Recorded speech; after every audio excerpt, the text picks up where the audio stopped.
A science story, huh? These NYU scientists, they felt right. But I was so And I just thought, well, I had figured it out. It was that golden moment. Because science was on my side.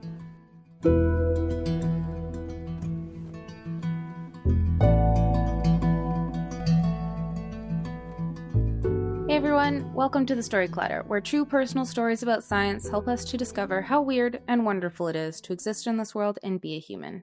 I'm your host, Misha Gajewski, and I know tomorrow is Valentine's Day, but today isn't, and this episode is for everyone who isn't coupled up. And if you are coupled up and miserable, I hope this episode inspires you to leave that relationship and embrace singledom. Our first story is from psychologist Jiawen Huang. His story was recorded in July last year at our go-to spot, Caveat in New York City. Here's Jiawen.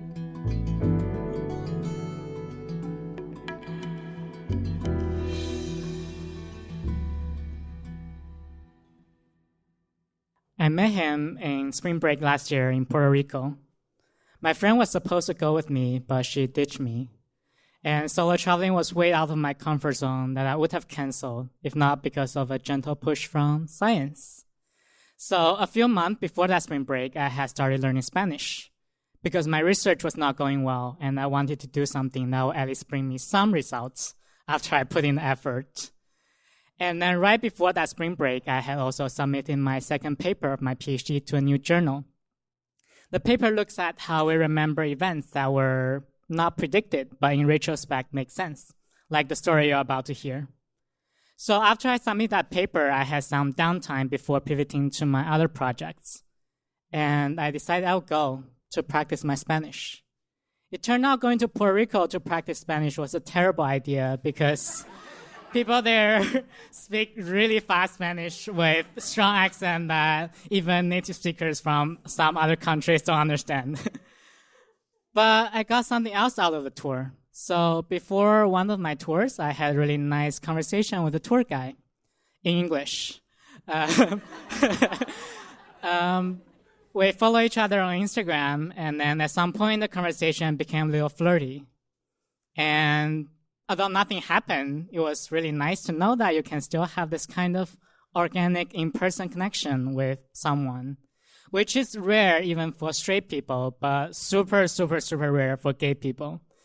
And it was particularly refreshing to me because have you tried dating in New York City? It's hard. And the night I met him, I also found out that the paper I had just submitted went under review in that journal. So all in all, it was a very special night for me. And then I came back to New York City, we continued chatting, and it became a thing that consisted of daily FaceTime calls, watching movies together remotely, and then me visiting him in Puerto Rico, and then him visiting me in New York City, some rom-com stuff. So after we talked about we'll see each other every month, and we talked about going to Peru and Mexico. And then on Father's Day last year, on my friend's birthday brunch, 3 days before I was going to Puerto Rico to visit him again, I got a text from him ending our thing. So the text felt like what my research was about. It was something that I didn't expect, but in retrospect, it made sense because I could feel him pulling away the month leading to that Father's Day. But as I was reading the text, I just sort of felt myself shrinking into the chair. And I couldn't finish my food. I took a few bites of what I ordered, and I went home. I must have looked so sad because the friend I was having the birthday brunch, who is not a hugger, just initiated a hug with me before I left. And that was the first hug we've ever had in our 2-year friendship. My main activity during that week was going through Instagram Reels in my bed for hours every day, which definitely knew that I was just dumped. Because if you're going through a breakup, you'll see a few types of content from Instagram Reel. The most ridiculous one being AI tarot reading. So there will be this clearly AI-generated video of a woman talking to you, saying things like, "This man that you had a connection with is regretting what he did to you." common 666. He will reach out to you. Ridiculous. And it doesn't work. I tried. And the more normal and helpful type of content are psychology of relationship, attachment styles, about breakups, which I used to dismiss as a cognitive psychologist for being less rigorous scientifically. But they suddenly made so much sense. It explained a lot of our relationship dynamics. And one of the things that particularly resonated was the idea that we fall for people that have qualities that we wish we had. And I could definitely see that. I had been in my comfort zone for so long at that point. After I started college many years ago, everyone around me was trying to network to find an internship in a consulting firm that will turn into more internships that will eventually turn into a job once they graduate. That sounded horrifying to me. And I found peace in learning about the existence of a place called academia, where everyone is a professional nerd. And I became one of them. I took classes, I did research, I ran experiments, I wrote code, I wrote papers, up until now. I was also lucky to be advised by an amazing mentor who's kind, supportive, smart, hands-on, but chill, everything you can ask for. And I like my research. I was having a great time in science, but it was just so easy and comfortable. But his life cannot be more different from mine. He knows how to hunt. He knows he knows how to ride horses, how to take care of horses. He knows how to fix cars. I can't drive. He can probably survive an apocalypse while I'll be one of the first ones to die.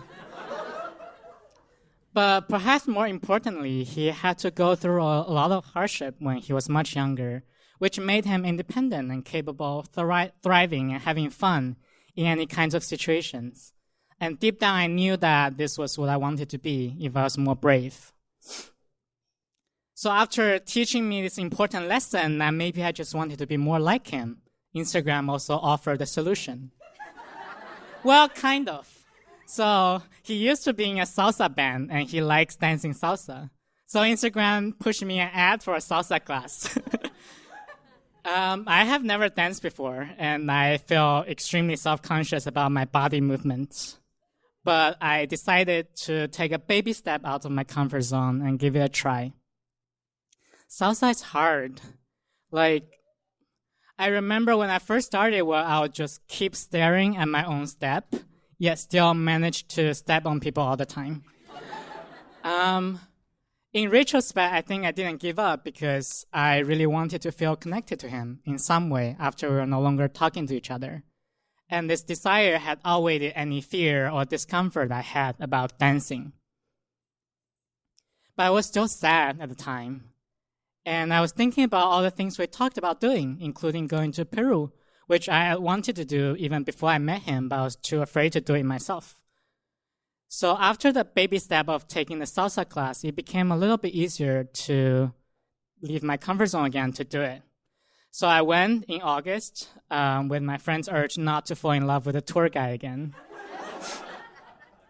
And it was an amazing trip.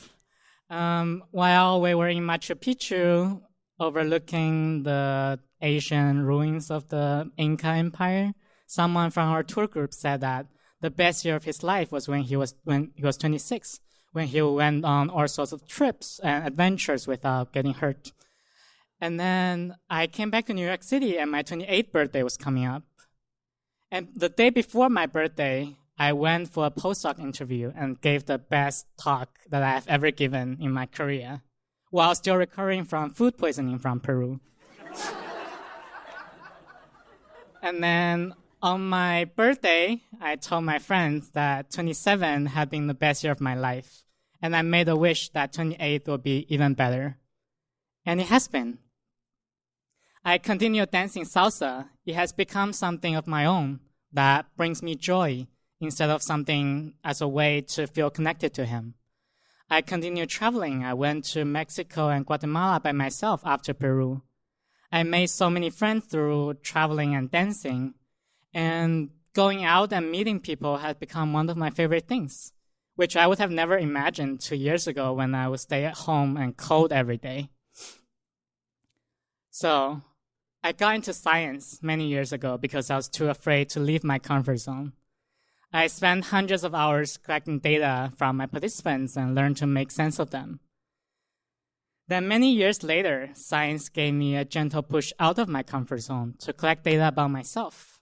And with this data, I feel confident that I'm capable of way more things than I thought I was. So I have been thinking, after international romance and breakup, after my Spanish grew from knowing cómo estás to being able to have full-on conversations with people, after learning salsa from scratch, my life has completely changed. But the paper that went under review the night I met him was still not published.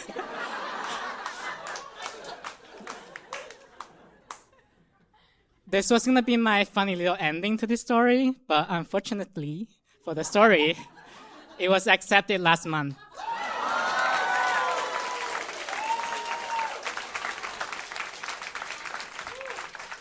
And the acceptance came at a time where I was making a decision about whether I want to stay in academia or not. And with another thing off my plate, it became easier to make the decision to leave, to see what life is like with this new version of myself. Thank you.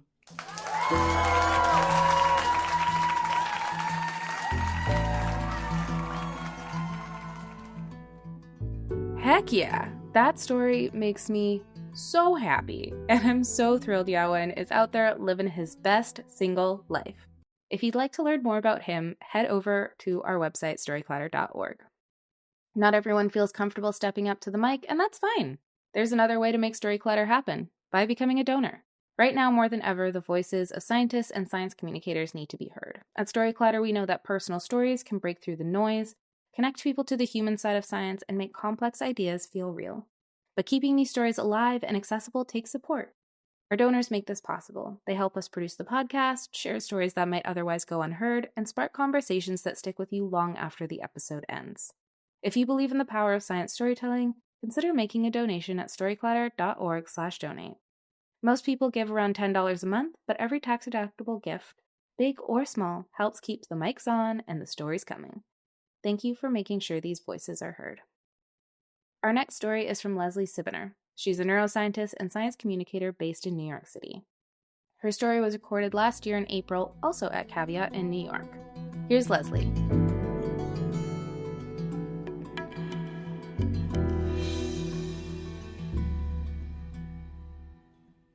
So, in the first year of graduate school, students are looking for a lab to join to do their PhD research in. And this process is very similar to dating. You know, you're putting your best foot forward, but also assessing if a lab is the right fit for you. And in the neuroscience PhD program that I trained in, students are encouraged to do 3 rotations before committing to one lab for what is, on average, a 6-year relationship.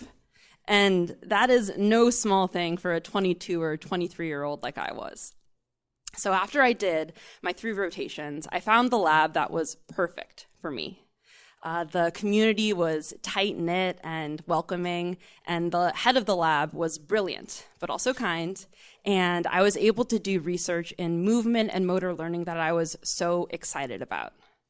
Around the same time that I joined the lab, I also started a romantic relationship with a law student named Mike. Now, Mike, he was just so much fun and outgoing and had a really, really deep voice. So I was interested.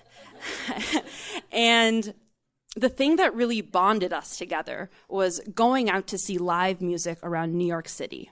We would listen to songs and memorize lyrics so that we were ready to scream the songs when we were out and dance until our knees gave out.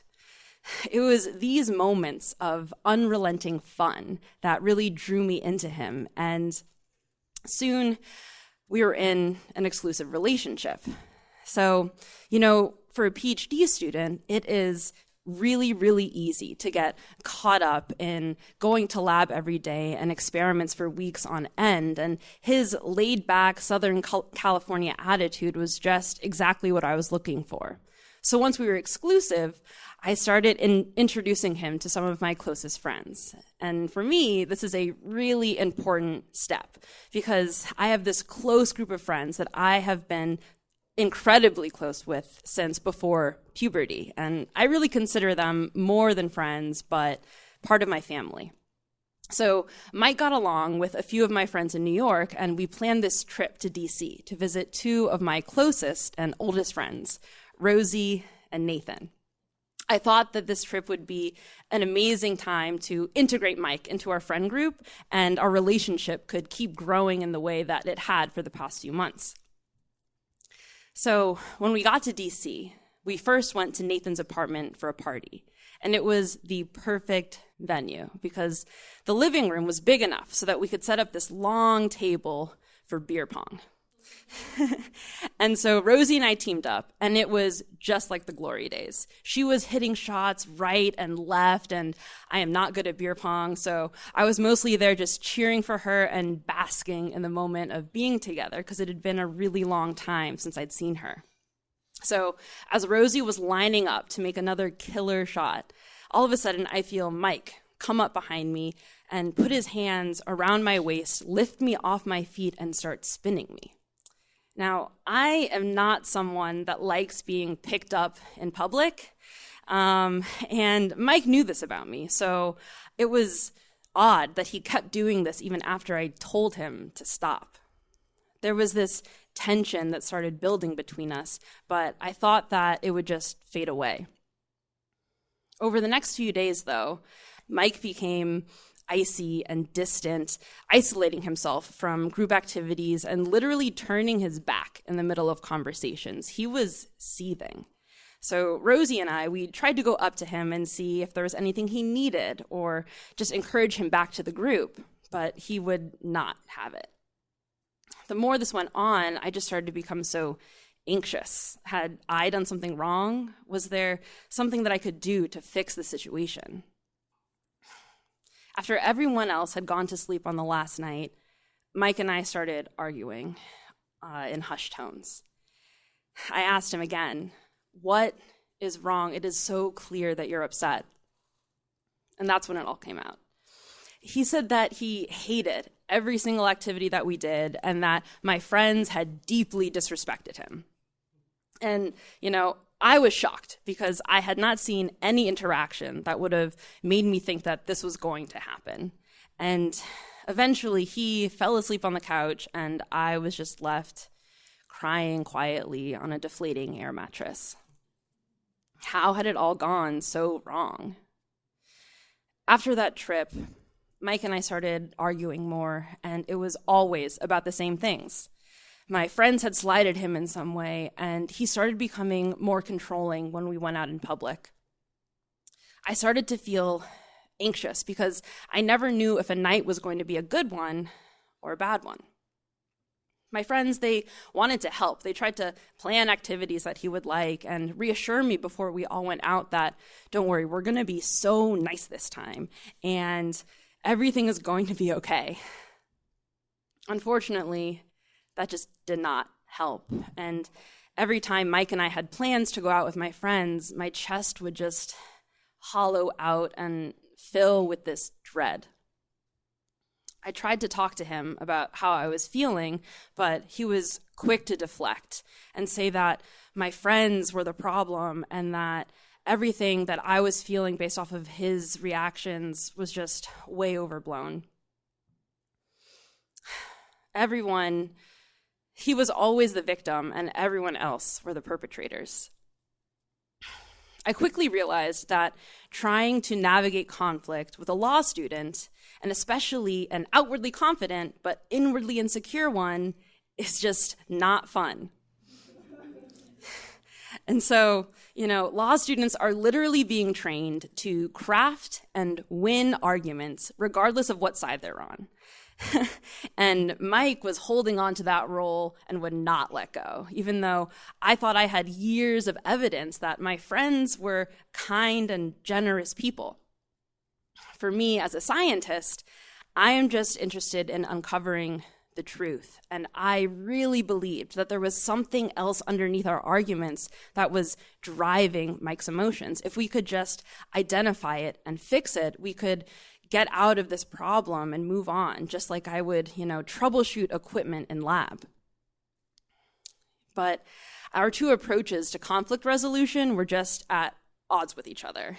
And so after about a year and a half of trying to navigate this conflict, I was just getting exhausted. When I was with Mike, I would feel on edge and try to make myself as small as possible so that I wouldn't upset him in any way. And I just started to crave more space for myself. So one night when I was at home, finally alone, I settled into a cozy routine. A worn-out gray robe, a cup of sleepy time tea, fuzzy blankets in bed, and my laptop for a work session at night.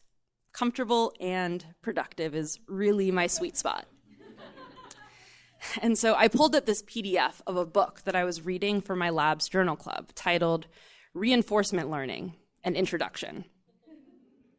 Now, this book was a primer on reinforcement learning, which is a machine learning algorithm I was studying during my PhD. The main idea behind reinforcement learning is that there is an agent that learns to make decisions by interacting with the world around it. And the agent will use positive and negative outcomes from its own actions in order to update its internal strategy or policy. And the best policy is one that will maximize future reward. This is a formal way of saying, do what you think will get you good outcomes and change what you're doing if you're getting bad ones. As I stared at my screen, the sounds of New York City outside my window just fell away, and there was this soft humming that filled my head and my ears. And it dawned on me that my relationship with Mike was never going to improve. No conversation, no compromise would ever lead to a positive outcome, and I had to break up with him. Looking at my relationship within the framework of reinforcement learning was just so clarifying. I had spent almost 2 years hitting my head against the wall, trying to find a solution to our problems, and it was so clear that the only action I could take to get a reward was to let go and move on. Unfortunately, knowing that and doing something about it are two completely different things, and real life is just not as clear-cut as machine learning algorithms. A few weeks later, I tried to have the conversation with him, but it became volatile, and I got scared, so I couldn't go through with it. After that, I tried to distance myself as much as I could. But the more distant I tried to be, the more he clung on to me. My saving grace is that law school is only 3 years long, and I was nowhere near done with my PhD. So Mike, law school graduation was approaching, and he had accepted a job all the way in Alaska. Yeah. And so, I was sad to know that someone I had loved and who used to bring me so much joy would be leaving, but I also felt tremendous relief because I knew that breaking up would be so much easier if there was already thousands of miles between us. In the weeks before he left, he started insisting to walk me to lab every single day and even came with me to lab on the weekends while I was working. I felt like there was this weight around my neck every single day, and I could never get a breath. Once he left, though, that weight lifted, and the first week after he left, I decided to go out to a concert by myself. It was one of those perfectly sticky August nights in the city. You know, one of those ones where you can almost feel the energy coming off of everyone else. And so I navigated the subway, and every single step felt like it was landing on a cloud. I was boundless. I could go anywhere, do anything. And so once I was there, swaying to the music with the crowd, a humid breeze went through my hair, and I tilted my head back, and I closed my eyes, and I started crying. I forgot what it felt like to be so free.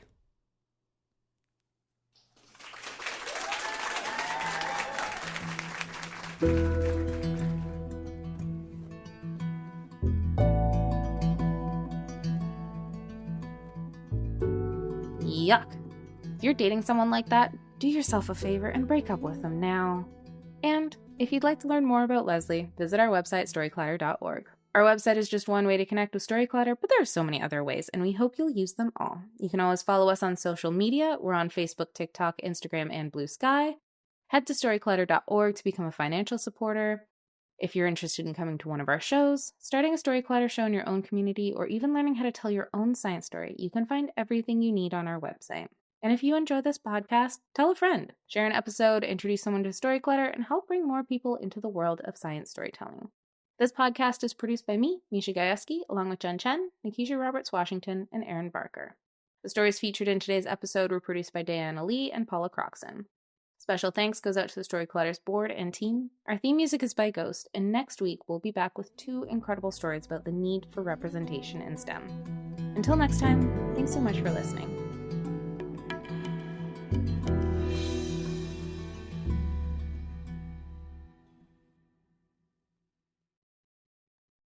The holiday season is almost here, and if you're anything like me, you could use a few hacks to make life easier and tastier.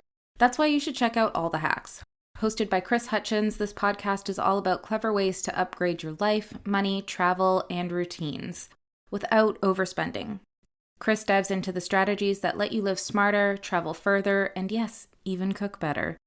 For the foodie in all of us, you've got to check out the episode with Momofuku chef David Chang. I loved it. He shares tips on creating amazing meals without the stress and throws in some unexpected hacks from his world of restaurants and food innovation. Apparently, I've been underutilizing my microwave.